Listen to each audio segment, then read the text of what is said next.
Pemilihan Provinsi Lampung sebagai lokasi ITERA merupakan hasil dari studi kelayakan yang terdiri dari beberapa aspek, yaitu aksesibilitas, potensi pengembangan wilayah, ketersediaan sarana dan prasarana, dukungan kebijakan dan pemerintah daerah, dan lain-lain. Hingga saat ini Indonesia telah memiliki 4 institut teknologi negeri.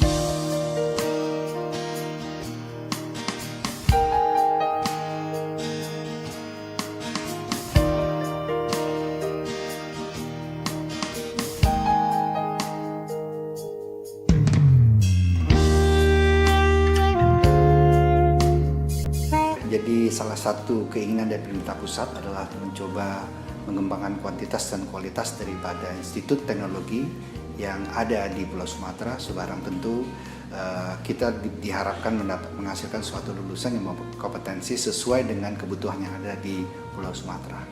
Oleh sebab itu semua pengembangan prodi itu kita dapatkan dari proses bottom up. Kita menanyakan kepada seluruh provinsi yang ada melalui Bapedanya kira-kira adalah rencana strategis 25 tahun ke depan, dan kami mencoba mengembangkan prodinya nanti sesuai dengan kebutuhan itu. Nah, inilah yang kita coba lakukan dan diharapkan ini pemerintah pusat menginginkan bahwa ini dilaksanakan dalam waktu yang cukup cepat, jadi dalam waktu 25 tahun keinginan itu harus tercapai. Nah, tugas berat buat ITERA menjadi amanah buat kami untuk bisa melaksanakannya ke depan.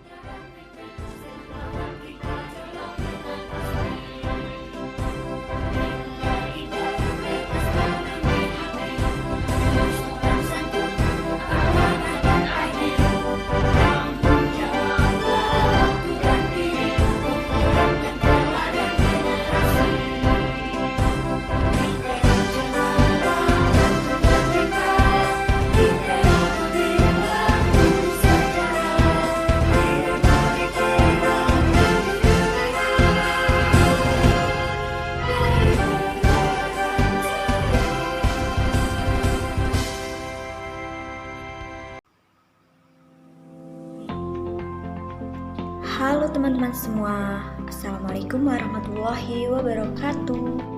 Perkenalkan, kami dari kelompok 36 peserta KKN Institut Teknologi Sumatera.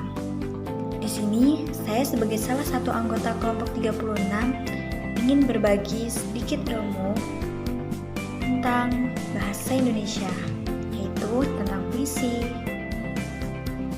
Tapi sebelumnya, apa sih puisi itu? Ada yang tahu nggak kira-kira?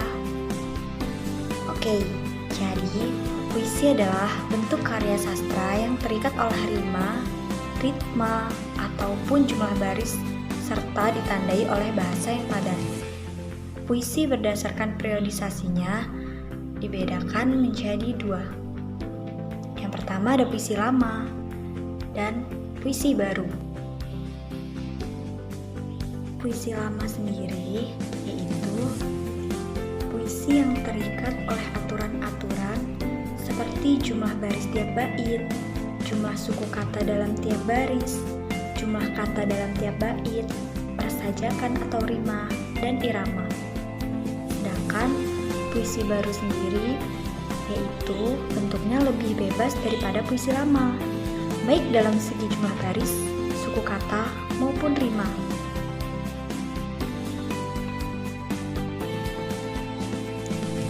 Jenis-jenis puisi lama. Jenis-jenis puisi lama ada 7. Yang pertama, mantra. Mantra adalah puisi yang berisi ucapan-ucapan yang dianggap memiliki kekuatan gaib. Yang kedua, yaitu pantun.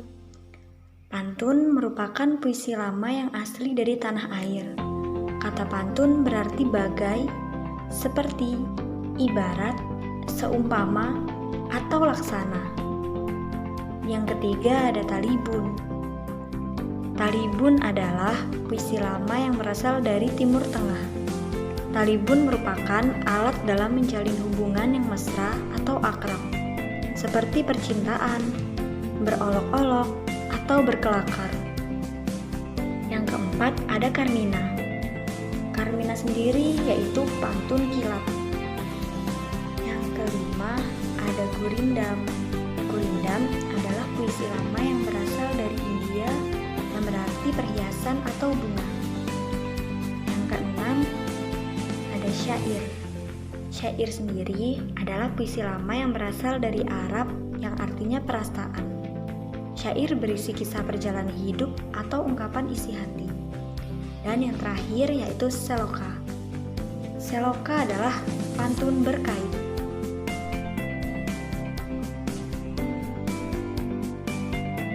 Jenis puisi baru menurut isinya. Yang pertama ada balada, yaitu puisi sederhana yang berisi kisah atau cerita yang mengharukan. Yang kedua ada himne.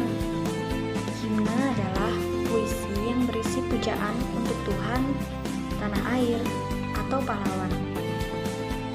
Yang ketiga ada ode. Ode sendiri yaitu puisi sanjungan atau pujian untuk orang yang berjasa atau peristiwa yang dimuliakan. Yang keempat ada epigram.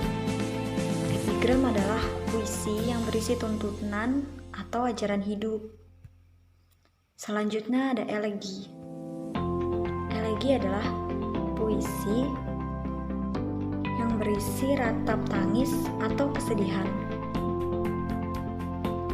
Selanjutnya ada romansa.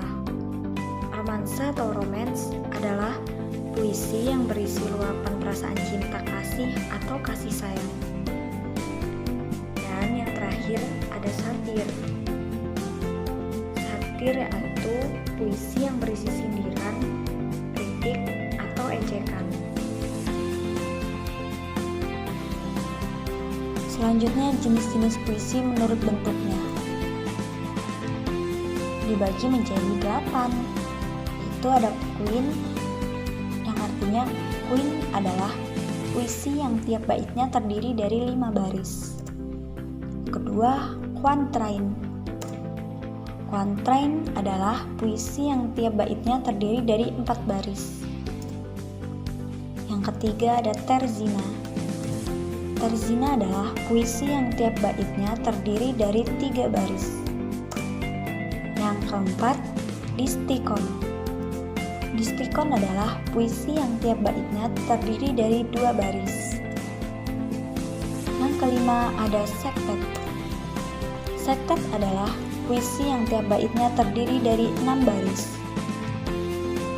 Yang keenam ada stanza atau oktav, yaitu puisi yang tiap baitnya terdiri dari 8 baris. Yang ketujuh, septima. Septima atau septime adalah puisi yang tiap baitnya terdiri dari 7 baris. Dan yang terakhir ada soneta. Soneta adalah puisi yang tiap baitnya terdiri dari 14 baris. Soneta terdiri dari 4 bait yang terdiri atas 2 quatrain dan 2 terzina. Selanjutnya ada unsur-unsur puisi. Berdasarkan struktur fisik puisi, yaitu ada perwajahan puisi atau tipografi, bentuk puisi seperti halaman yang tidak dipenuhi kata-kata, tepi kanan kiri, pengaturan barisnya, hingga baris puisi yang tidak selalu dimulai dengan huruf kapital dan diakhiri dengan tanda titik. Yang kedua, ada diksi, pemadatan kata, atau pilihan kata. Pemilihan kata-kata yang dilakukan oleh penyair dalam puisinya. Puisi adalah bentuk karya sastra yang sedikit kata-kata tapi dapat mengungkapkan banyak hal. Maka dari itu kata-katanya harus dipilih secermat mungkin. Yang ketiga ada kata konkret, yaitu penggunaan kata konkret penting untuk membangkitkan imajinasi. Selanjutnya ada gaya bahasa. Gaya bahasa sendiri merupakan bahasa yang dipakai penulis untuk mengatakan sesuatu dengan cara mengiaskan secara tidak langsung makna yang dimaksud. Gaya bahasa biasanya disebut dengan majas. Rima atau irama. Rima atau irama adalah persamaan bunyi pada puisi, baik di awal, di tengah, dan akhir baris puisi. Yang terakhir ada citraan pengimajinasian. Citraan dapat dibagi menjadi 5, yaitu ada citraan pendengaran, citraan penglihatan, dan citraan rabaan atau sentuhan. Yang terakhir ada citraan perasaan atau hati. Selanjutnya unsur-unsur puisi. Unsur-unsur puisi berdasarkan struktur batin puisi, yaitu ada tema, makna atau sense.